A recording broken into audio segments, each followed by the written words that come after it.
So ನಾವು ಈ cinema shoot ಮಾಡ್ತಿರೋದು ಲಾಕ್ಡೌನ್ ಬಗ್ಗೆ ಆಗಿದ್ದರಿಂದ ಶೂಟಿಂಗ್ ಟೈಮಲ್ಲಿ ಲಾಕ್ಡೌನ್ ಆಗಿರಲಿಲ್ಲ, ಎಲ್ರಿಗೂ ಪಬ್ಲಿಕ್ ಆಕ್ಸೆಸ್ ಇತ್ತು ರೋಡೆಲ್ಲ.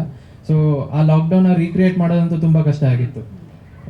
ಸೊ ನ್ಯಾಷನಲ್ ಹೈವೇಲಿ ಶೂಟ್ ಮಾಡಬೇಕಿತ್ತು, ಸ್ಟೇಟ್ ಹೈವೇಲಿ ಶೂಟ್ ಮಾಡಬೇಕಿತ್ತು. ಸೊ ಆ ಟೈಮಲ್ಲೆಲ್ಲ ಫುಲ್ ರೋಡ್ಗಳನ್ನೆಲ್ಲ ಬ್ಲಾಕ್ ಮಾಡೋಕ್ಕೆ ಇಡೀ ಟೀಮ್ ಹೋಗ್ತಿದ್ರು. ನಾನು ಬಿಟ್ಟು ಬೇರೆ ಇನ್ಕ್ಲೂಡಿಂಗ್ ಡೈರೆಕ್ಟರ್ ಬೇರೆ ಎಲ್ಲರೂ ಹೋಗೋರೆ ಇಡೀ ರೋಡೆಲ್ಲ ಬ್ಲಾಕ್ ಮಾಡೋಕ್ಕೆ. ಸೊ ಆ ಟೈಮಲ್ಲಿ ಎಷ್ಟೊಂದು ಜನಕ್ಕೆ ಗಾಯ ಆಗಿ ಬ್ಯಾರಿಕೇಡ್ ಎಲ್ಲ ಅವ್ರ ಕಾಲ ಮೇಲೆ ಬಿದ್ದು, ಆಮೇಲೆ ಬೈಗುಳ ಅಂತೂ ಕೇಳಿಸ್ಕೊಂಡು ಅವ್ರಿಗೆ ಸಾಕಾಗ್ಬಿಟ್ಟಿದೆ. ಸೊ ಲೈಕ್ ತುಂಬ ಅದ್ರದ್ದೆಲ್ಲ ಕಷ್ಟ ಇತ್ತು. ಅದಲ್ಲದೆ ಎಷ್ಟೊಂದು ಜನಕ್ಕೆ ರಾಯಚೂರು ವೆದರು ತುಂಬ ಹೊಸದಾಗಿತ್ತು. ಸೊ ಆ ವೆದರ್ ಕಂಡೀಷನ್ಸು ಆಮೇಲೆ ಈ ಚಾಲೆಂಜಸ್ಸು ಕೂಡ ಎಲ್ಲ ಸೇರಿ ಆ ಒಂದು ಕಷ್ಟ ಅನುಭವಿಸಿ ಸಿನಿಮಾ ಮಾಡಿ ಹಿಂಗೆ ಬರೋದು ನೋಡಿದಾಗ ಚೆನ್ನಾಗಿದೆ.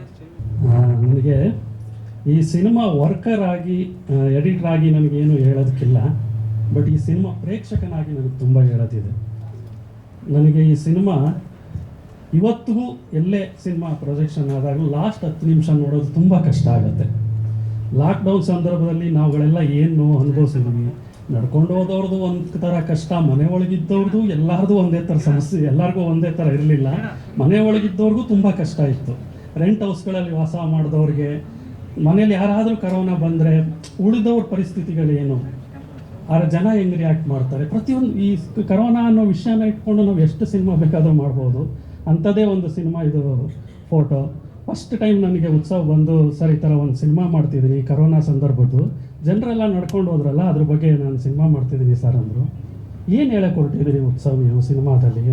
ನನಗೇನು ಹೇಳ್ತಿಲ್ಲ ಸರ್, ಈ ಸಿನಿಮಾದಲ್ಲಿ ನೋಡಿದ್ದನ್ನು ಹಿಡ್ದಿಡಬೇಕು ಅನ್ನಿಸ್ತಿದೆ, ಒಂದು ಡಾಕ್ಯುಮೆಂಟ್ ಮಾಡಬೇಕು ಅನಿಸಿದೆ, ನಾನು ಇನ್ನೇನು ಹೇಳಬೇಕು ಅನ್ನೋ ಉದ್ದೇಶ ಇಲ್ಲ ಅಂತಂದರು. ನನಗೆ ಅದೇ ನನಗೆ ಭಾಳ ಇಷ್ಟ ಆಯಿತು.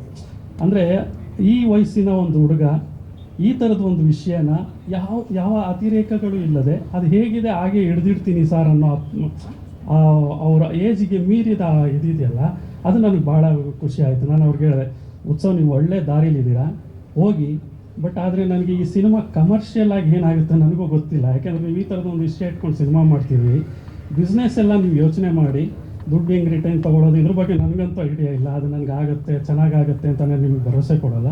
ಆದರೆ ಇದು ಒಳ್ಳೆಯ ಸಿನಿಮಾ ಆಗುತ್ತೆ. ಆಮೇಲೆ ಈ ಥರದ ವಿಷಯಗಳು ಹಿಡ್ದಿಡ್ಬೇಕು ನಾವು. ಅಂದರೆ ಈಗ ನಾವೆಲ್ಲರೂ ಮರೆತುಬಿಟ್ವಿ, ಅದು ಕೊರೋನಾದಲ್ಲಿ ಏನು ನಡೀತು, ಏನಾಯಿತು, ಸಮಸ್ಯೆ ಎಲ್ಲ ಮರೆತುಬಿಟ್ಟಿದ್ವಿ. ಆದರೆ ಈ ವಿಷಯಗಳು ಮರೆಯುವಂಥ ವಿಷಯ ಅಲ್ಲ. ಪ್ರತಿ ಸಾರಿ ಜನ ಹೆಚ್ಚೆಚ್ಚು ಜನರಿಗೆ ತಲುಪಬೇಕು, ಆ ಜನರು ಹೆಚ್ಚು ಈ ಸಿನಿಮಾ ಬಗ್ಗೆ ಮಾತಾಡಬೇಕು, ಯೋಚಿಸ್ಬೇಕು, ಚರ್ಚೆ ಆಗಬೇಕು ಅನ್ನೋದು ನನಗೆ ಬಹುದಿನದ ಆಸೆ ಆಗಿತ್ತು. ಪ್ರಕಾಶ್ ರಾಜ್ ಸರ್ ಕಡೆಯಿಂದ ಈಗ ಅದು ಆಗ್ತಿದೆ ಅನ್ನೋದೇ ನನಗೆ ಭಾಳ ಖುಷಿ. ನನಗೆ ವರ್ಕ್ ಬಗ್ಗೆ ಹೇಳೋದಕ್ಕಿಂತಲೂ ಹೆಚ್ಚು ಜನಕ್ಕೆ ಇದು ರೀಚ್ ಆಗಲಿ, ಇದ್ರ ಬಗ್ಗೆ ಚರ್ಚೆ ಆಗಲಿ, ಮತ್ತು ಈ ಥರದ ಘಟನೆಗಳು ನಡೀದೇ ಇರಲಿ.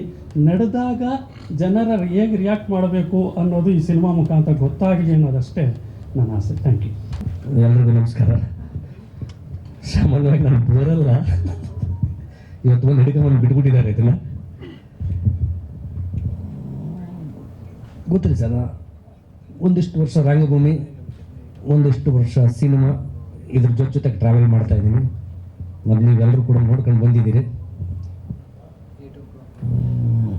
ಏನು ಗೊತ್ತಿಲ್ಲದೇ ಜರ್ನಿ ಶುರು ಮಾಡಿದೆ. ಸೀರಿಯಲ್ ಅವ್ರ ಸಿನಿಮಾ ಮತ್ತೊಂದು ಮಗದೊಂದು ಒಂದು 45 ವರ್ಷ ಆಗತ್ತೆ.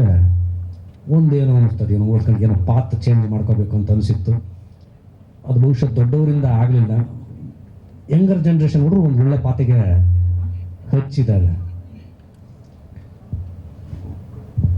ಈ ಫೋಟೋ ಸಿನಿಮಾ ಇದೆಯಲ್ಲ, ನನಗನ್ಸೋದು ಅದು ಕನ್ನಡ ಸಿನಿಮಾ ಇಂಡಸ್ಟ್ರಿಗೆ ಒಂದು ಹೊಸ ಥಾಟ್, ಹೊಸ ಅಲೆಯ ಸಿನಿಮಾ ಆಗುತ್ತೆ ಅನ್ನೋ ಅನಿಸುತ್ತೆ. ಡಾಕ್ಯುಮೆಂಟೇಷನ್ ದೃಷ್ಟಿಯಿಂದ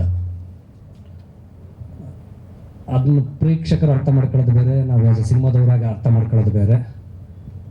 ದಯವಿಟ್ಟು ನೀವುಗಳೆಲ್ಲರೂ ಸಿನಿಮಾಗಳನ್ನ ಗಮನಿಸ್ತಾ ಇರ್ತೀರ. ನೀವು ಇದನ್ನು ಗಮನಿಸಿ ಹೆಚ್ಚು ಇತ್ತು ಅಂದರೆ, ನಿಮ್ಗೆ ಅನಿಸ್ತು ಅಂದರೆ ಅದ್ರ ಬಗ್ಗೆ ತೀವ್ರವಾಗಿ ಮಾತಾಡೋಂಗಾಗಿ ಈ ಥರದ ಹೆಚ್ಚು ಕಂಟೆಂಟ್ಗಳು, ಈ ಥರದ ಸಿನಿಮಾಗಳು ಬರೋದಕ್ಕೆ ದಾರಿ ಮಾಡಿಕೊಡ್ಬೇಕಂತ ನಾನು ನಿಮ್ಮನ್ನು ಕೇಳ್ಕೊತೀನಿ.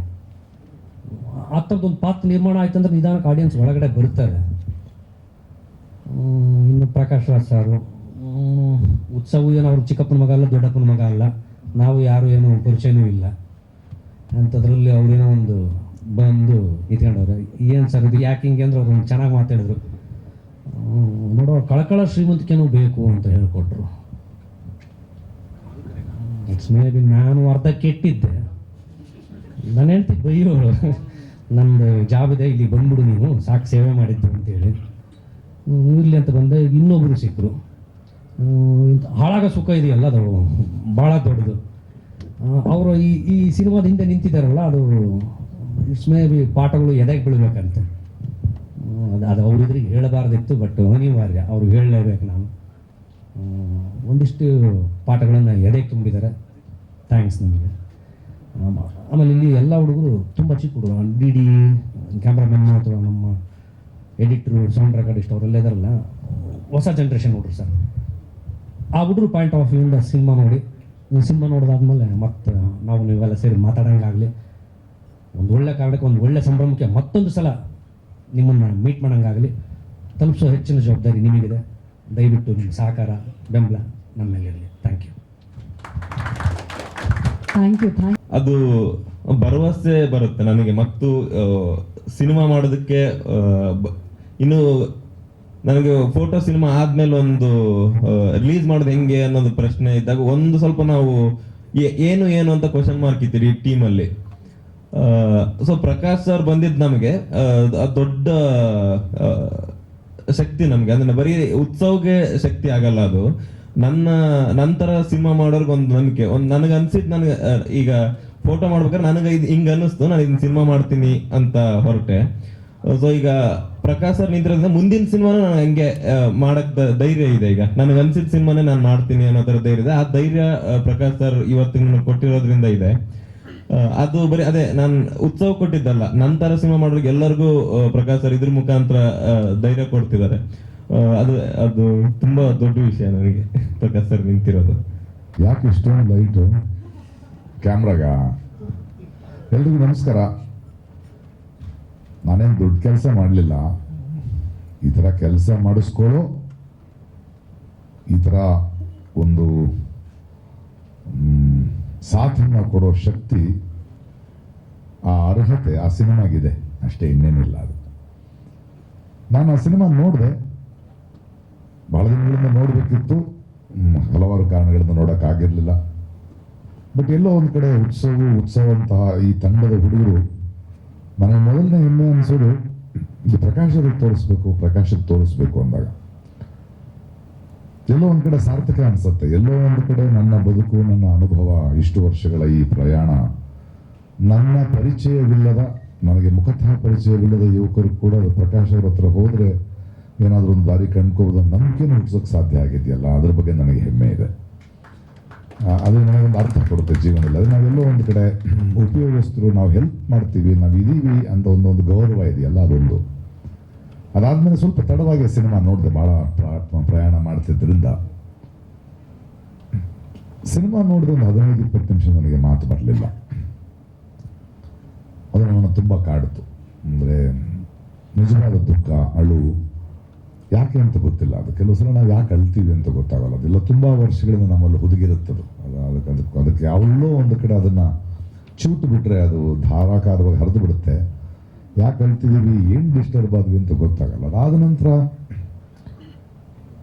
ನನ್ನ ಸಿನಿಮಾ, ನನ್ನ ಬದುಕು, ನನಗೆ ಸಿನಿಮಾದ ಟೆಕ್ನಿಕಾಲಿಟಿ, ಅದರ ಪೇಸು, ಇಂಟರ್ವಲ್ ಬ್ಯಾಂಗು, ಓಪನಿಂಗು, ಮನರಂಜನೆ, ಆ್ಯಕ್ಷನ್ನು ಹಿಂಗೆಲ್ಲ ಹೇಳ್ಕೊಟ್ಟಿರುತ್ತೆ.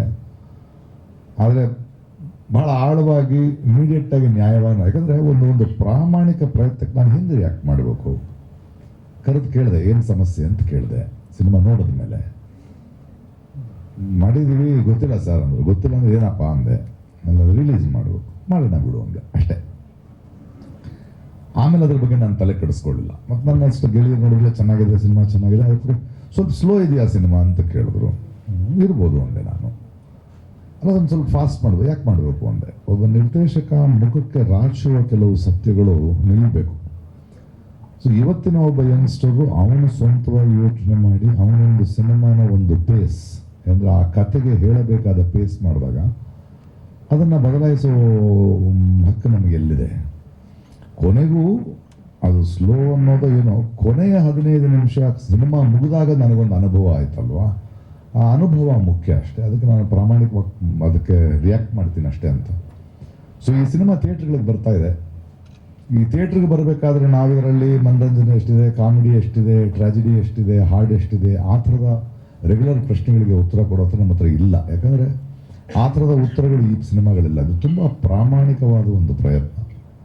ಒಬ್ಬ ನಮ್ಮ ಸಮಾಜದ, ನಮ್ಮ ಕನ್ನಡದ, ನಮ್ಮ ಮಧ್ಯೆ ಇರುವ ಒಂದು 20-22 ವರ್ಷದ ಯುವಕರ ತಂಡ, ಒಬ್ಬ ಯುವಕ ಯೋಚನೆ ಮಾಡಿದಂತಹ ಸಿನಿಮಾ. ನಾವೆಲ್ಲ ಈ ಯಂಗ್ಸ್ಟರ್ಸ್ ಏನು ಮಾಡ್ತಿದ್ದಾರೆ, ಯಾವ ಥರದ ಸಿನಿಮಾ ಮಾಡ್ತಿದ್ದಾರೆ, ಅದೊಂದು ಗ್ಲಾಮರ್ ವರ್ಲ್ಡ್ ಓಡೋಗ್ತಿದ್ದಾರೆ, ತಪ್ಪಿಸ್ಕೊಳ್ತಿದ್ದಾರೆ, ಹಾಳಾಗ್ತಿದ್ದಾರೆ, ಸೋಂಬೇರಿಗಳಾಗ್ತಿದ್ದಾರೆ ಅಂದಾಗ ಅದೇ ಯಂಗರ್ ಗ್ರೂಪಿಂದ ಈ ಥರದ ಜವಾಬ್ದಾರಿಯುತ ಪ್ರಾಮಾಣಿಕ ಮಕ್ಕಳು ಬರ್ತಾ ಇದ್ದಾರಲ್ವಾ. ಸೊ ಇವರು ಹೋಗ್ತಿರೋ ದಾರಿ ಸರಿ ಅಂತ ಹೇಳಬೇಕಾದ ಬಾಧ್ಯತೆ, ಒಂದು ಜವಾಬ್ದಾರಿ ನಮ್ದಾಗತ್ತೆ. ಆ ನಿಟ್ಟಿನಲ್ಲಿ ನಾನು ಈ ಸಿನಿಮಾ ಪಕ್ಕದಲ್ಲಿ ನಿಂತಿದ್ದೇನೆ. ಇದರಲ್ಲಿ ಯಾವುದೇ ವ್ಯಾಪಾರದ ಇಂಟ್ರೆಸ್ಟ್ ಇಲ್ಲ ನನಗೆ. ಈ ಸಿನಿಮಾ ಎಷ್ಟು ಜನ ನೋಡ್ಲಿಕ್ಕೆ ಸಾಧ್ಯ ಆಗುತ್ತೆ.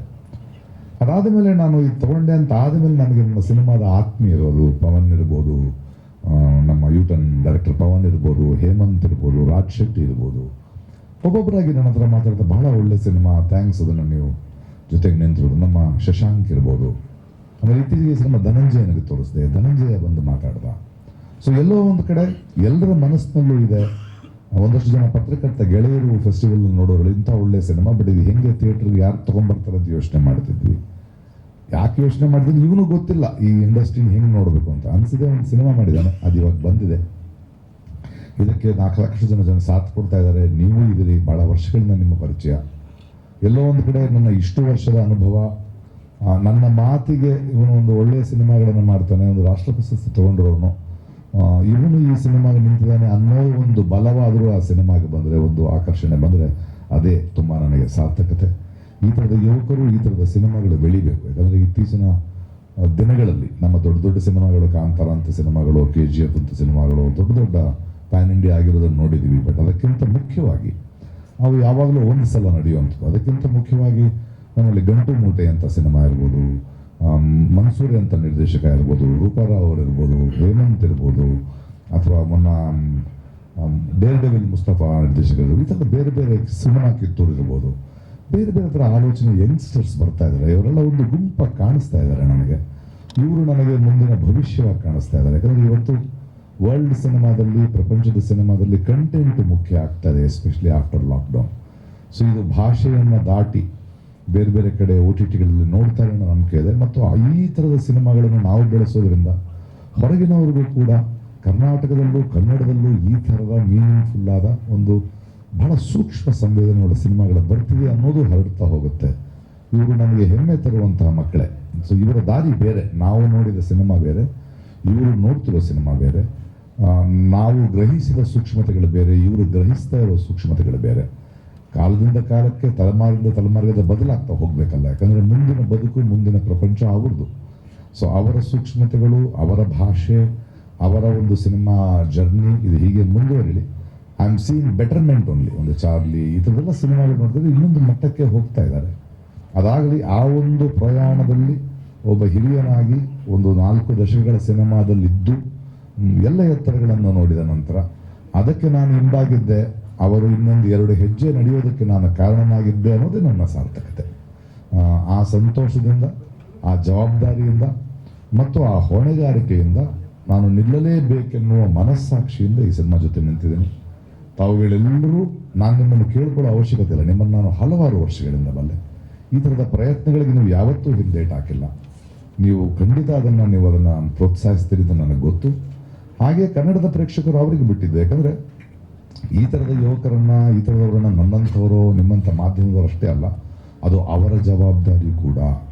ಮುಂದಿನ ತಲೆಮಾರಿನ ಮಕ್ಕಳು ಸ್ವಲ್ಪ ಪ್ರಾಮಾಣಿಕವಾಗಿ, ಸೂಕ್ಷ್ಮವಾಗಿ ಯೋಚನೆ ಮಾಡಬೇಕು ಅಂದರೆ ಈ ಥರದವ್ರಿಗೆ ಪ್ರೋತ್ಸಾಹ ಕೊಡಬೇಕಾಗಿರೋದು ಅವರ ಜವಾಬ್ದಾರಿ ಆಗಿರುತ್ತೆ. ಹೀಗೆ ನಾವೆಲ್ಲರೂ ಜವಾಬ್ದಾರಿಯನ್ನು ಹಂಚಿಕೊಂಡ್ರೆ ಒಂದು ಆರೋಗ್ಯವಂತ ಸಿನಿಮಾಗಳು ಬರ್ತಾ ಹೋಗುತ್ತೆ. ಈ ಸಿನಿಮಾ ರಿಲೀಸು ಮಾರ್ಚ್ 15 ಒಂಥರ ವಿಶಿಷ್ಟವಾಗಿ ರಿಲೀಸ್ ಮಾಡ್ತಾ ಇದ್ದೀವಿ. ಎಲ್ಲ ಮಲ್ಟಿಪ್ಲೆಕ್ಸ್ಗಳಲ್ಲಿ ರಿಲೀಸ್ ಆಗುತ್ತೆ ಈ ಸಿನಿಮಾ, ಸಿಂಗಲ್ ಥಿಯೇಟ್ರ್ಗಳಲ್ಲಿ ಅಲ್ಲ. ಯಾಕಂದರೆ ಇಷ್ಟೊಂದು ಸಿನಿಮಾಗಳು ಬರ್ತಿದ್ದಾಗ ಥಿಯೇಟ್ರ್ಗಳಿಲ್ಲ. ಬಟ್ ಇಷ್ಟು ನಡುವೆ ಕೂಡ ನಾವು ಎಲ್ಲ ಮಲ್ಟಿಪ್ಲೆಕ್ಸ್ನಲ್ಲಿ ರಿಲೀಸ್ ಮಾಡ್ತಾ ಇದ್ದೀವಿ. ಒಂದು ಸಿಂಗಲ್ ಸ್ಕ್ರೀನಲ್ಲಿ ರಿಲೀಸ್ ಮಾಡ್ತೀವಿ. ರಿಯಾಕ್ಷನ್ ನೋಡಿಕೊಂಡು ಅದು ಬೆಳಿಬೋದು. 22 ನಂತರ ಉತ್ತರ ಕರ್ನಾಟಕದ ಸಿಂಗಲ್ ಸ್ಕ್ರೀನ್ ಥಿಯೇಟರ್ಗಳು ರಿಲೀಸ್ ಮಾಡ್ತೀವಿ. ಮತ್ತು ತುಂಬ ಕಾನ್ಷಿಯಸ್ ಆಗಿ ನಾವು ಜನ ನೋಡಬೇಕು ಅನ್ನೋ ಕಾರಣಕ್ಕೆ, ಎಲ್ಲರಿಗೂ ತಲುಪಬೇಕು ಅನ್ನೋ ಕಾರಣಕ್ಕೆ ಈ ಸಿನಿಮಾದ ಟಿಕೆಟ್ ರೇಟನ್ನು 150 ರೂಪಾಯಿ ಫ್ಲ್ಯಾಟ್ ಇಟ್ಟಿದ್ದೀವಿ. ನಮಗೆ ದುಡ್ಡು ಜಾಸ್ತಿ ಅದೆಲ್ಲ ಮುಖ್ಯ, ಈ ಸಿನಿಮಾ ಎಲ್ರಿಗೂ ತಲುಪಬೇಕು. ಯಾಕಂದರೆ ಮಲಯಾಳಂ ಸಿನಿಮಾಗಳು, ಬೇರೆ ಬೇರೆ ತೆಲುಗು ಸಿನಿಮಾ, ಸಣ್ಣ ಸಣ್ಣ ಸಿನಿಮಾಗಳನ್ನು ಈ ರೀತಿ ಮಾಡಿ ನಾವು ಆ ಯಶಸ್ಸನ್ನು ಕೊಂಡಿದ್ದೀವಿ. ನಾವು ಮುಖ್ಯ ಈ ಸಿನಿಮಾ ಈ ಯುವಕರ ಈ ಥರದ ಆಲೋಚನೆಗಳು ಜನಕ್ಕೆ ತಲುಪಬೇಕು ಅನ್ನೋ ಕಾರಣಕ್ಕೆ it is going to start 150. ಹಲವು ಕಾರಣದ KRJ ಅವ್ರು ಬರೋಕ್ಕಾಗಲ್ಲ. ಆ್ಯಕ್ಚುಲಿ ನಾಳೆ ಇಟ್ಕೋಬೇಕಿತ್ತು, ಬಟ್ ಇಲ್ಲ ಇವತ್ತೇ ಇಟ್ಟರೆ ಬಿಟ್ಟರು ಅಂತ ಸುರೇಶ್ ಹೇಳ್ದ, ಅರಸ್ ಹೇಳ್ದ. ಸೊ ಅವ್ರ ಪರವಾಗಿ ನಾನು ಮಾತಾಡ್ತಾ ಇದ್ದೀನಿ. KRJ ಇಸ್ ರಿಲೀಸಿಂಗ್ ಮಾರ್ಚ್ 15ನೇ ತಾರೀಕು ಈ ಸಿನಿಮಾ ರಿಲೀಸು. ಅದಕ್ಕೆ ಮುಂಚೆ 13ನೇ ತಾರೀಕು ಒಂದು ಸೆಲೆಬ್ರಿಟಿ ಶೋ ಇರುತ್ತೆ. ಬನ್ನಿ ನಾವೆಲ್ಲ ಮತ್ತೆ ಸೇರೋಣ. ಒಂದಷ್ಟು ಆಸಕ್ತರು, ಸಿನಿಮಾ ಆಸಕ್ತರು, ಒಂದಷ್ಟು ನಿರ್ದೇಶಕರು, ಒಂದಷ್ಟು ಸಿನಿಮಾ ಮಂದಿ, ಒಂದಷ್ಟು ಜನ ಯುವಕರು, ತಂಡದವರು ನಾವು ಕೂತು ಈ ಸಿನಿಮಾನ ನೋಡೋಣ. ಅದರ ರಿವ್ಯೂಗಳನ್ನು ನೀವು 15ಕ್ಕೆ ಬರೀಬೋದು. 15 ನಂತರ ನಮ್ಮೆಲ್ಲರ ಮನಸ್ಸಿಗೆ, ಅವರವರ ಭಾವಕ್ಕೆ, ಅವರವರ ಭಕ್ತಿಗೆ ಈ ಸಿನಿಮಾ ಏನಾಗುತ್ತೋ ನೋಡೋಣ ಅಷ್ಟೇ. Thank you. Thank you so much sir. ಏನಾದರೂ ಪ್ರಶ್ನೆಗಳಿದ್ರೆ ಕೇಳ್ಬೋದು. ಈಗಷ್ಟೇ ಶುರು ಮಾಡ್ತಿದ್ದೇನೆ. ಆ್ಯಕ್ಚುಲಿ ನಾನು ಅನೌನ್ಸ್ ಮಾಡಲಿಕ್ಕೆ ಇಷ್ಟಪಡಲಿಲ್ಲ, ಬಿಕಾಸ್ ನನ್ನ ಫೋಕಸ್ ಈಗ ಫೋಟೋ ಮೇಲಿದೆ. ಬಟ್ ಫೋಟೋ ನೋಡಿದ ನಂತರ ಅಥವಾ ಇವನ ಮುಂದಿನ ಸಿನಿಮಾ ಇರ್ಬೋದು, ಇನ್ನೊಂದಿಬ್ಬರು ಹೊಸ ನಿರ್ದೇಶಕರ ಸಿನಿಮಾಗಳನ್ನು ನಾವು ಆಗಲೇ ಸ್ಕ್ರಿಪ್ಟ್ ನೋಡಿ ಫೈನಲೈಸ್ ಮಾಡಿದ್ದೀವಿ ನಮ್ಮ ಕ್ರಿಯೇಟಿವ್ ಟೀಮ್. ಅದನ್ನು ಸದ್ಯದಲ್ಲೇ ಇನ್ನೊಂದು 2 ತಿಂಗಳಲ್ಲಿ ಅನೌನ್ಸ್ ಮಾಡ್ತೀನಿ. ಡೆಫಿನೆಟ್ ಆಗಿ ಮತ್ತೆ ನನಗೂ ನಿರ್ದೇಶನ ಮಾಡಬೇಕು ಅಂತಿದೆ.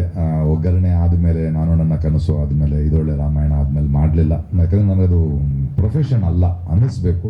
ಈಗ ಅನ್ನಿಸ್ತಾ ಇದೆ. ನಿರ್ದಿಗಂತದ ರಂಗಭೂಮಿಯ ಕೆಲಸಗಳು ನಡೀತಾ ಇದೆ.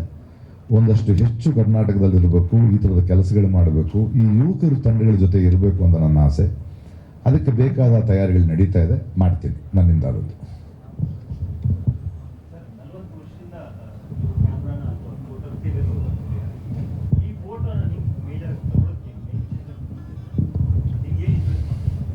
ನೋಡಿ, ಫೋಟೋ ಅನ್ನೋದೇ ನಮ್ಮ ಬದುಕಿನ ಒಂದು ಕ್ಷಣ ಅಷ್ಟೇ ಅಲ್ವಾ ಕ್ಲಿಕ್ಸೋದು. ಆದರೆ ಅದು ಅಷ್ಟೇ ಅಲ್ಲ, ಆ ಒಂದು ಕ್ಷಣದ ಗರ್ಭದಲ್ಲಿ 1000 ಕಥೆ ಇರುತ್ತೆ. ಮತ್ತು ಒಂದು ಫೋಟೋ ಕೂಡ ವರ್ಷಕ್ಕೆ ಬೆಳೀತಾ ಹೋಗುತ್ತೆ. ನೀವು 8ನೇ ವಯಸ್ಸಿನಲ್ಲಿ ತೊಗೊಂಡಿರೋ ಫೋಟೋ 9ನೇ ವಯಸ್ಸಿಗೆ ಬೇರೆ ಥರ ಕಾಣಿಸ್ಬೋದು, ಒಂದು 25 ವರ್ಷ ಆದಮೇಲೆ ಬೇರೆ ಥರ ಕಾಣಿಸ್ಬೋದು. ಅದೇನೋ ಡಾಕ್ಯುಮೆಂಟ್ ಮಾಡುತ್ತಲ್ವ, ಅದರೊಳಗೆ ಒಂದು ಕಥೆಗಳಿರುತ್ತಲ್ಲ, ಆ ಥರದ ಒಂದು ಸಿನಿಮಾ ಇದು. ಇದು ಬರೀ ಸಿನಿಮಾ ಫೋಟೋ ಅಲ್ಲ. ಒಂದು ಉತ್ತರ ಕರ್ನಾಟಕದ ಇವನ ಊರಿಂದ ನಾನು ಬೆಂಗಳೂರಿಗೆ ಹೋದರೆ ಒಂದು ತಾಜ್ ಮಹಲ್ ವಿಧಾನಸೌಧದ ಮುಂದೆ ಒಂದು ಫೋಟೋ ತಗೋಬೇಕು ಅನ್ನೋ ಒಂದು ಆಸೆ. ಅವ್ರ ಊರಿನಲ್ಲಿ 70% ಜನರ ಮನೆಯಲ್ಲಿ ಹೋಗಿ ಬಂದವ್ರ ಮನೆಯಲ್ಲ ಒಂದು ಫ್ರೇಮ್ ಹಾಕಿ ಇಟ್ಟಿದ್ದಾರಂತೆ ವಿಧಾನಸೌಧದ ಮುಂದೆ ಫೋಟೋ. ಅಂದರೆ ಉತ್ತರ ಕರ್ನಾಟಕದವ್ರಿಗೆ ಬೆಂಗಳೂರಿಗೆ ಬರೋದು, ನಮ್ಮನ್ನು ಆಳುವ ಒಂದು ಶಕ್ತಿ ಕೇಂದ್ರ ಅದಿದೆ, ಅದ್ರ ಮುಂದೆ ನಿಂತ್ಕೋಬೇಕು ಅನ್ನೋ ಒಂದು ಆಸೆ ಇದೆಯಲ್ಲ. ಅಥವಾ ಒಬ್ಬ ಡಿ ಬಾಸ್ ಜೊತೆ ಫೋಟೋ ತಗೋಬೇಕು, ಯಶ್ ಜೊತೆ ಫೋಟೋ ತಗೋಬೇಕು, ಇನ್ನೊಬ್ಬರ ಜೊತೆ ಫೋಟೋ ತಗೋಬೇಕು ಅಂತ ಆ ಊರಿನ ಕನಸಾಗಿರುತ್ತೆ. ಇಲ್ಲಿ ರೀಚ್ ಆಗಲ್ಲ ಅವರು. ಆ ಥರದ ಕನಸಿಟ್ಕೊಂಡು ಬಂದು ಹುಡುಗ ತಗೊಂಡ ಮತ್ತು ತಲುಪನ್ನ ಈ ಪ್ರಯಾಣದಲ್ಲಿ ಬಂದ ಕೋವಿಡ್ ಏನು, ಇದು ತುಂಬ ಇಂಟ್ರೆಸ್ಟಿಂಗ್ ಅನ್ನಿಸ್ತು ನನಗೆ. ಆ ಇಡೀ ಕಥೆಯ ಹೆಣೆಯುವಿಕೆ ಇಷ್ಟ ಆಯಿತು. ಅದು ಫೋಟೋ ಅನ್ನೋ ಹೆಸರು ನನಗೆ ಇಷ್ಟ ಆಯಿತು. ಅವರವರ ಭಾವಕ್ಕೆ, ಅವರವರ ಭಕುತಿಗೆ. ಈ ಸಿನಿಮಾ ಮಾಡಬೇಕಾದ್ರೆ ನಾನು ಇಲ್ಲರಿ ಈ ಸಿನಿಮಾದಲ್ಲಿ ಆ ಹುಡುಗ ಆ ಕ್ಷಣದ ಒಬ್ಬ ಪ್ರಧಾನಿಯವರ ಮಾತನ್ನು ಹಾಕಿದ್ದಾನೆ. ಅಲ್ಲಿ ಡೊನಾಲ್ಡ್ ಟ್ರಂಪ್ ಇದ್ರೆ ಡೊನಾಲ್ಡ್ ಟ್ರಂಪ್ ವಾಯ್ಸ್ ಆಗ್ತಿದ್ದ ಅಷ್ಟೇ ಅಲ್ವೇ. ವಿಶ್ವಗುರು ಅನ್ನೋದು ಈ ಇಡೀ ಪ್ರಪಂಚಕ್ಕೆ ಆಗಬೇಕಾದ್ರೆ ಹಳ್ಳಿಗಳಲ್ಲಿ ಬೇಲಿ ಹಾಕಿದಾರಲ್ವಾ. ಅದನ್ನು ಅಂದರೆ ಒಂದು ಕಥೆಯನ್ನು ಹೇಳಬೇಕಾದ್ರೆ ಆಗಿನ ರಾಜಕೀಯ ಸನ್ನಿವೇಶನ ಹೇಳಬೇಕು, ಅಲ್ಲಿಯ ಬೇರೆ ಬೇರೆ ಸಮಸ್ಯೆಗಳ ಬಗ್ಗೆ ಹೇಳಬೇಕು. ಅದನ್ನು ನಾನು ಬಂದಿದ್ದರಿಂದ ಅದಕ್ಕೆ ಬಣ್ಣ ಹಾಕುವಷ್ಟು ಅಂತ ನಿಮ್ಗೆ ಅರ್ಥ ಆದರೆ ಅದು ಪ್ರಾಯಶಃ ನನ್ನ ನಿಲುವುಗಳಿಂದಾಗಿ ನಿಮ್ಗೆ ಹಂಗೆ ಅನಿಸಿರ್ಬೋದು. ಅದಲ್ಲ. ಆ ದೃಷ್ಟಿಯಿಂದ ಅದನ್ನು ನೋಡಬೇಡಿ. ಪದೇ ಹೇಗಿದ್ರೆ ನಾನು ಮೊದಲನೇ ಮಾತಿನಿಂದಾನೇ ಅದರ ಬಗ್ಗೆನೇ ಮಾತಾಡಿರ್ತಿದ್ದೆ. ಅದಲ್ಲ, ಇದು ರಾಜಕಾರಣ ಅಲ್ಲ, ಇದು ಒಂದು ಬದುಕಿನ ಕತೆ, ಒಂದು ನೋವಿನ ಕತೆ, ನಮ್ಮೆಲ್ಲರ ಕತೆ. ಅದರಲ್ಲಿ ಆ ಮಾತು ಬರಲಿ ಅಲ್ವಾ. ಬಟ್ ಆ ಥರದ ಥಾಟ್ ಆಗಲಿ, ಆ ಥರದ ಉದ್ದೇಶವಾಗಲಿ ಈ ಸಿನಿಮಾ ಅಲ್ಲ. ಈ ಸಿನಿಮಾದ ಇನ್ನೊಂದು ದೊಡ್ಡ ಉದ್ದೇಶ ನೋಡಿ, ಕೋವಿಡ್ ಅನ್ನೋ ಒಂದು ವೈರಸ್ ಬರುತ್ತೆ. ಅದು ಪ್ರಪಂಚದ ಮನುಕುಲದ ಯಾವ ಮನುಷ್ಯನು, ಯಾವ ಸೈಂಟಿಸ್ಟ್ಗೂ ಅರ್ಥವಾಗಿತ್ತು. ಇಡೀ ಮನುಕುಲದ, ಒಂದು ಊರದಲ್ಲ, ಅದು ಒಂದು ಭಾರತ ದೇಶದಲ್ಲ. ಅವರೇ ಕಕ್ಕಾಬಿಕ್ಕಿಯಾಗಿದ್ದ ಸಂದರ್ಭದಲ್ಲಿ ಈ ಥರದ್ದನ್ನು ನೋಡದ ಜನರೇಷನ್ಗಳು ನಾವು, ಒಂದು ಮಾನವ ಜನಾಂಗ, ಅದನ್ನು ಹೆಂಗೆ ನಿಯಂತ್ರಿಸಬೇಕು ಅಂತ ಯಾವ ಸರ್ಕಾರಕ್ಕೆ ಗೊತ್ತಿತ್ತು ಅಲ್ವೇ. ಈ ಸಿನಿಮಾ ಮಾತಾಡ್ತಾ ಹೋಗೋದು ಅದನ್ನಲ್ಲ. ಈ ಥರದ್ದಾಯಿತು. ಅದರ ನಂತರ ಬೇರೆಯವ್ರ ಮೇಲೆ ಬೆರಳು ತೋರಿಸೋದನ್ನ ಮನುಷ್ಯರಾದ ನಾವು ಹೇಗೆ ಪ್ರತಿಕ್ರಿಯಿಸಿದೆವು? ಒಂದು ತಂದೂರಿ ಹೋಟೆಲ್, ಒಂದು ಚೈನೀಸ್ ಹೋಟೆಲ್ ನೋಡಿ ನಾವು ತಿಂಡಿ ತಿಂತಿದ್ವಿ ಸಿಟಿ ಒಳಗೆ. ಅದಾದ್ಮೇಲೆ ಬಂದ್ಬಿಡ್ತಿದ್ವಿ. ಕೋವಿಡ್ ಆದಾಗ ನಾವು ಮನೆಗೆ ಕೂತ್ಕೊಂಡು ಓನರ್ ಅವನ ಮನೆಗೆ ಹೋದ. ಆ ಕಿಚನ್ ಹಿಂದೆ ಕೆಲಸ ಮಾಡ್ತಿದ್ರೆ ಉತ್ತರಾಖಂಡಿಂದ ಬಂದವನು, ಮಣಿಪುರದಿಂದ ಬಂದವನು, ಉತ್ತರ ಕರ್ನಾಟಕದಿಂದ ಬಂದವನು, ಅವನು ಹೆಂಗ್ ಹೋದ ಮನೆಗೆ? ಆ ನಡಿಗೆ ಹೇಗಿತ್ತು ಅದನ್ನ ನಾವು ನೋಡ್ಲೇ ಇಲ್ವಲ್ಲ. ಟಿವಿನಲ್ಲಿ ನೋಡ್ತೀವ, ಅದ್ರ ಒಳಗೆ ಹೋಗಿ ನೋಡ್ತಾನೆ ಹುಡುಗ, ಅವ್ರ ಕತೆ ಹೇಳ್ತಾನೆ. ನಾವು ಮನುಷ್ಯರಾಗಿ ಇನ್ನೊಬ್ಬ ಮನುಷ್ಯನನ್ನು ಅರ್ಥ ಮಾಡ್ಕೊಳಕ್ಕೆ ಸಾಧ್ಯ ಆಗಬೇಕು. ಮತ್ತೆ ಈಕೆ ಮೊದಲೇ ಹೇಳ್ದಂಗೆ ಈ ಮಾತ್ರ ನಾನು ಹೇಳ್ತಾ ಇದ್ದೇನೆ, ಕೆಲವು ನೋವುಗಳನ್ನು ನಾವು ಮರಿಬಾರ್ದು. ಯಾಕೆಂದ್ರೆ ಮತ್ತೆ ಅದು ಮರುಕಳಿಸಿದಂತೆ ನಮ್ಗೆ ನೆನಪಾಗ್ತಾ ಇರಬೇಕು. ಆ ಥರದ ಒಂದು ಪ್ರಯತ್ನ. ಇದಕ್ಕೆ ಯಾವುದೇ ರಾಜಕೀಯ ದುರುದ್ದೇಶ ಇಲ್ಲ. ಆ ಬಣ್ಣ ಬೆಳಿಬೇಡಿ. ಬಟ್ ಪ್ರಶ್ನೆ ಕೇಳಿದಿರಿ, ಅದಕ್ಕೆ ನಾನು ಉತ್ತರ ಕೊಡಬೇಕಾಗಿರೋದು ನನ್ನ ಜವಾಬ್ದಾರಿ. ಉತ್ತರ ಕೊಟ್ಟಿದ್ದೀನಿ. ಅಲ್ಲಿ ನಿಲ್ಸೋಣ ರಾಜಕಾರಣ. ನನ್ನಿಂದ ಆಗ್ತಿರ್ಲಿಲ್ಲ. ಯಾಕಂದ್ರೆ ನಾನು ಸ್ವಲ್ಪ ಕೆಟ್ಟೋದ್ ನಟ. ಒಂದು ಇನ್ನೊಬ್ರು ಪ್ರಶ್ನೆ ಕೇಳಿದ್ರು, ನೀವು ನಿರ್ದೇಶನ ಮಾಡಿದ್ರೆ ಹೆಂಗಿತ್ತಿತ್ತು ಅಂತ. ನಿರ್ದೇಶನ ಮಾಡಿದ್ರೆ ನಾನು ಯಾರನ್ನೂ ನೋಡ್ಕೊಂಡು ಮಾಡ್ದಂಗಿತ್ತು. ಇದು ಒಳಗಿನ ಕತೆ, ಅದು ಅವನಿಂದ ಮಾತ್ರ ಹೇಳಕ್ಕಾಗೋ ಕತೆ. ಬಟ್ ಈ ನಟರುಗಳಿದಾರಲ್ಲ, ಜಹಾಂಗೀರ್ ಆಗಲಿ ಇನ್ನೊಬ್ಬರಾಗಲಿ, ಅಥವಾ ನಾನು ಬೇರೆ ಬೇರೆ ಇತ್ತೀಚಿನ ಬಂದ ಕನ್ನಡ ಸಿನಿಮಾ ಇರಲಿ, ಗಂಟು ಮೂಟೆ ಇರಲಿ ಅಥವಾ ಮುಸ್ತಫಾ ಇರಲಿ, ಅದನ್ನು ನೋಡ್ಬೇಕಾದ್ರೆ ಅವ್ರು ನನ್ನನ್ನು ಚಾಲೆಂಜ್ ಮಾಡ್ತಾ ಇದ್ದಾರೆ, ನಿನ್ನ ಅವಶ್ಯಕತೆ ಇಲ್ಲ ನಮ್ಮ ಸಿನಿಮಾಗೆ ಅಂತ. ಎಷ್ಟು ಬ್ಯೂಟಿಫುಲ್ ಆದ ಆರೋಗ್ಯ ನೋಡಿ ಅದು. ನೀನು ಇಲ್ದೇನೂ ಸಿನಿಮಾಗಳು ನಡೆಯುತ್ತೆ, ನೀನು ಈ ಸಿನಿಮಾಗೆ ಭಾರ ಆಗ್ಬೋದು ಅಂತ. ಮತ್ತೆ ಅವ್ರನ್ನ ಈಗ ಚಾಲೆಂಜ್ ಮಾಡಿದ್ರೆ, ನೀನು ನಮ್ಮಂಥವ್ರು ಸಿನಿಮಾ ಬರ್ಬೇಕಾದ್ರೆ ನೀನು ಮತ್ತೆ ಕಲಿಬೇಕು ಅಥವಾ ಕಲ್ತಿದ್ದನ್ನು ಮರಿಬೇಕು ಅಂತ. ನಾನು ಆ ಪ್ರಾಸೆಸ್ನಲ್ಲಿದ್ದೀನಿ. ಈ ಸಿನಿಮಾ ನೋಡಿದಾಗ ನನಗೆ ಆ್ಯಕ್ಟ್ ಮಾಡಬೇಕು ಅಂತ ಅನಿಸ್ಲೇಬೋದು. ಯಾವ ಪಾತ್ರವನ್ನು ನಾನು ಆ್ಯಕ್ಟ್ ಮಾಡೋಕ್ಕೆ ಸಾಧ್ಯ ಇಲ್ಲ. ಅದು ಆಯಾ ಪಾತ್ರಗಳಿಗೆ ಕರೆಕ್ಟಾಗಿ ಜೀವ ತುಂಬಿದ್ದಾರೆ ಅವರು. I am very proud of those actors for believing in those films. ನನ್ನಿಂದ ಆಗಲ್ಲ.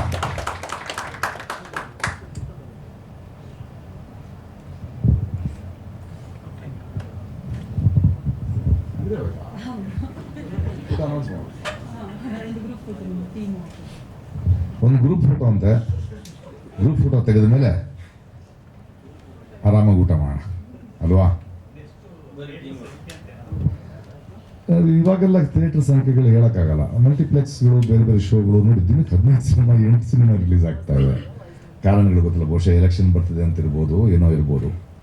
ಬಟ್ ನಮಗೆ ಆ ಥರದ ಲೆಕ್ಕಾಚಾರಗಳು ಇಲ್ಲದೆ ಇರೋದ್ರಿಂದ ಮತ್ತು ಈ ಥರದ ಜನ ನೋಡ್ತಾರೆ, ನೋಡಲಿ ಅನ್ನೋ ಕಾರಣಕ್ಕೆ ಹೋಗ್ತಾ ಇದ್ದೀವಿ.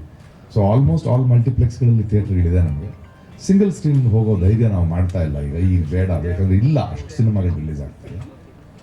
ರಿಲೀಸ್ ಆಗಿ ನಾವು ಮುಂದಿನ ವಾರ 22ಕ್ಕೆ ರಿಲೀಸ್ ಮಾಡೋಣ ಅಂತಿದ್ದೀವಿ ಕೆಲವು ಉತ್ತರ ಕರ್ನಾಟಕ ಸಿಂಗಲ್ ಸ್ಕ್ರೀನ್ಗಳಲ್ಲಿ. ಮತ್ತು ಅವನ ಆಸೆಯ ಪ್ರಕಾರ ಯಾವ ಗುನ್ವಾರ್ನಲ್ಲಿ ಶೂಟ್ ಮಾಡೋದನ್ನು, ಅದು ಆ್ಯಕ್ಚುಲಿ ನಾಳೆ ನಡಿಬೇಕಿತ್ತು. ಬಟ್ ಕೆಲವು ನಮಗೆ ರಿಲೀಸ್ ಟೆನ್ಷನ್ ಮಾಡ್ತಿಲ್ಲ. ಆ ಊರಿಗೆ ಹೋಗಿ ಆ ಊರಿನ 1,000 ಜನರ ಜೊತೆ ರಾತ್ರಿ ಓಪನ್ ಏರ್ನಲ್ಲಿ ಸ್ಕ್ರೀನ್ ಹಾಕಿ ಅವ್ರ ಜೊತೆ ಇಡೀ ತಂಡ ಕೂತ್ಕೊಂಡು ಸಿನಿಮಾ ನೋಡ್ಬರ್ತೀವಿ. ಎಸ್, ಆ ಗೊನ್ವಾರ ಹಳ್ಳಿಯಲ್ಲಿ.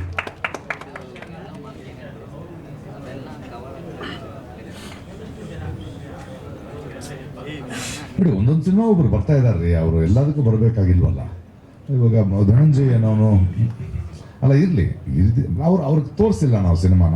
ಇಲ್ಲಿಗೆ ಬಂದ್ವಿ, ನನಗೆ ತೋರ್ದ ಸಾಕು ಅನ್ನಿಸ್ತು. ಸಾಕು. ಅವರವರು ಅವ್ರವ್ರ ಕೆಲಸಗಳನ್ನ ಮಾಡ್ತಾ ಹೋಗ್ತಾರೆ, ಅವ್ರವ್ರ ಸಿನಿಮಾಗಳನ್ನ ಬೆಳೆಸ್ತಾ ಹೋಗ್ತಾರೆ. ಎಲ್ಲರೂ ಒಂದೇ ಸಿನಿಮಾಗೆ ಬರಬೇಕಾಗಿಲ್ಲ. ಇವಾಗ ಧನಂಜಯನ್ ಅಂತ ಒಬ್ಬ ಅದ್ಭುತವಾದ ಒಬ್ಬ ನಟ ಕೆಲವು ಸಿನಿಮಾಗಳಲ್ಲಿ ನಿಲ್ತಾನೆ, ಮುಸ್ತಫಾ ಜೊತೆ ನಿಲ್ತಾನೆ, ಆ ನಿರ್ದೇಶಕನ ಕರೆಸಿ ಮುಂದಿನ ಸ್ಕ್ರಿಪ್ಟ್ ಹೋಗಿ ಬರೆಯೋ ಅಂತಾನೆ. ಅವನು ಆ ಕೆಲಸ ಮಾಡ್ತಾ ಹೋಗ್ತಾನೆ. ಕಿಶೋರ್ ಎಲ್ಲ ಒಂದು ಕೆಲಸ ಮಾಡ್ತಾನೆ, ನಾನೊಂದು ಕೆಲಸ ಮಾಡ್ತೀನಿ. ಹಂಚ್ಕೊಂಡ್ರೆ ಚೆನ್ನಾಗಿರುತ್ತೆ. ರಕ್ಷಿತ್ ಶೆಟ್ಟಿ, ರಿಷಬ್ ಶೆಟ್ಟಿ ಅವ್ರದ್ದು ಬೇರೆ ನಡೀತಾ ಇದೆ. ಮತ್ತು ಇಲ್ಲಿಯ ಸಿನಿಮಾಗಳನ್ನ ಅಲ್ಲಿಯ ಮಲಯಾಳದ ಒಬ್ಬ ಯಂಗ್ ಆ್ಯಕ್ಟರ್ ಪ್ರಮೋಟ್ ಮಾಡ್ತಾನೆ, ಅಲ್ಲಿಯ ಸಿನಿಮಾ ಇವ್ರು ಪ್ರಮೋಟ್ ಮಾಡ್ತಾರೆ. ಈ ಥರದ ಒಂದು ಸಹೃದಯ ಒಬ್ಬೊಬ್ರು ಕೆಲಸ ಮಾಡ್ತಿದ್ರೆ ಚೆನ್ನಾಗಿರುತ್ತೆ. Thank you. ಸಾಕಲ್ಲ ಫೋಟೋ ತಗೋಣ ಅಲ್ವಾ? ಬನ್ನಿ. ದೇಶದಲ್ಲಿ ತುಂಬ ಮಾತಾಡ್ಬಿಟ್ನಾ ಇಲ್ವಾ?